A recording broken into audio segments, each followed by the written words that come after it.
ಎಲ್ರಿಗೂ ನಮಸ್ಕಾರ. ವೇಟ್ಸ್ ಕುಕ್ಕಿಂಗ್ಗೆ ನಿಮಗೆಲ್ಲ ಸ್ವಾಗತ. ನನ್ನ ಇವತ್ತಿನ ರೆಸಿಪಿ ರಾಗಿ ಮನ್ನಿ ರೆಸಿಪಿ. ತುಂಬ ಟೇಸ್ಟಿಯಾಗಿರ್ತದೆ.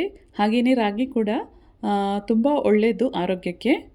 ಇದನ್ನು ತುಂಬ ಈಸಿಯಾಗಿ ಹೇಗೆ ಮಾಡೋದು ಅಂತ ನೋಡೋಣ ಬನ್ನಿ. ಅದಕ್ಕಿಂತ ಮುಂಚೆ ಯಾರೆಲ್ಲ ಸಬ್ಸ್ಕ್ರೈಬ್ ಮಾಡಿಲ್ಲ ಪ್ಲೀಸ್ ನನ್ನ ಚಾನಲ್ನ ಸಬ್ಸ್ಕ್ರೈಬ್ ಮಾಡಿ.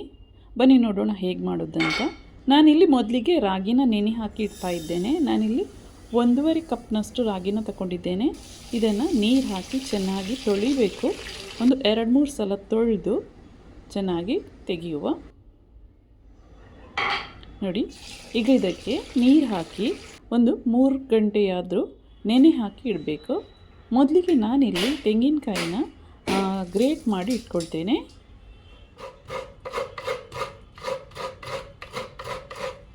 ತೆಂಗಿನಕಾಯಿ ಹಾಕಿದಷ್ಟು ಮನ್ನಿ ರುಚಿಯಾಗಿ ಬರ್ತದೆ. ಒಂದು 2-3 ಗಂಟೆಯ ನಂತರ ನೋಡಿ ರಾಗಿ ಚೆನ್ನಾಗಿ ನೆಂದಿದೆ. ಇದನ್ನು ಮಿಕ್ಸಿ ಜಾರ್ಗೆ ಹಾಕುವ. ಇದಕ್ಕೆ ತುರಿದಿಟ್ಟಂತಹ ತೆಂಗಿನಕಾಯಿನ ಹಾಕ್ತಾ ಇದ್ದೇನೆ.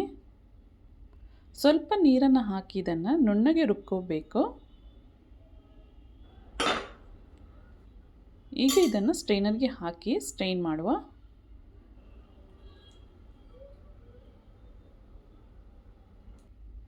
ಇದರ ಹಾಲನ್ನು ಚೆನ್ನಾಗಿ ಹೀಗೆ ತೆಗಿಬೇಕು. ಸ್ವಲ್ಪ ಪುನಃ ನೀರು ಹಾಕಿ ಇದನ್ನು ಗ್ರೈಂಡ್ ಮಾಡಿ ಪುನಃ ಹಾಲನ್ನು ತೆಗಿಬಹುದು.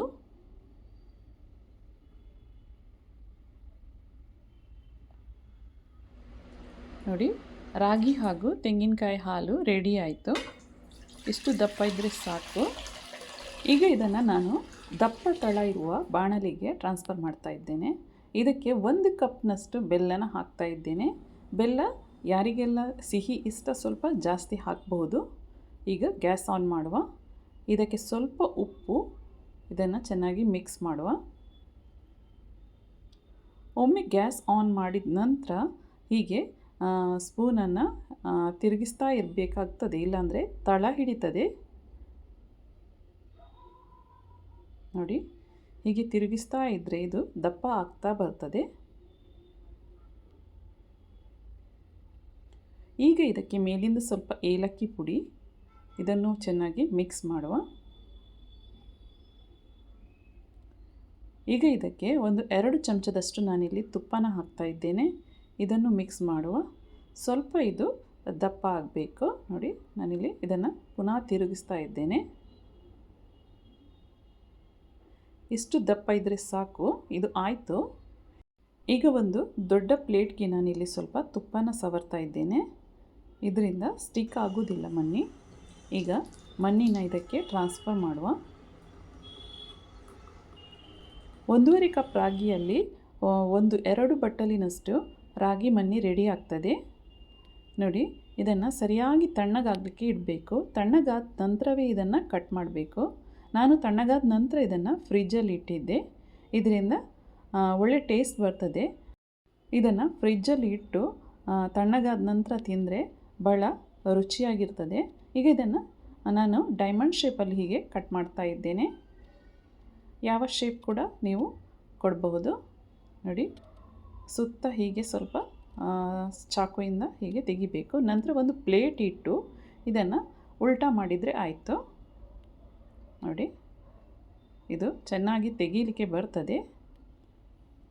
ಮೇಲಿಂದ ಸ್ವಲ್ಪ ಕಟ್ ಮಾಡಿದಂತಹ ಬಾದಾಮ್ ಇಲ್ಲಾಂದರೆ ಗೇರು ಬೀಜ ಕೂಡ ಹಾಕಬಹುದು. ನೋಡಿ, ರಾಗಿ ಮನ್ನಿ ತುಂಬ ಸಾಫ್ಟಾಗಿ ಬಂದಿದೆ.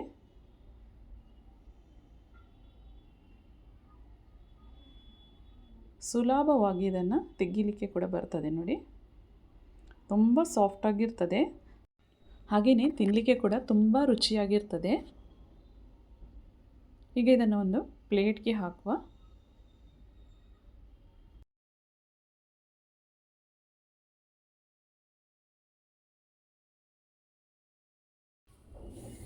ಈ ರೆಸಿಪಿನ ಫಾಲೋ ಮಾಡಿ ಒಮ್ಮೆ ರಾಗಿ ಮನ್ನಿ ಮಾಡಿ ನೋಡಿ. ಹಾಗೆಯೇ ಇಷ್ಟ ಆದರೆ ನನ್ನ ಚಾನಲ್ನ ಲೈಕ್, ಶೇರ್ ಹಾಗೂ ಸಬ್ಸ್ಕ್ರೈಬ್ ಮಾಡಿ.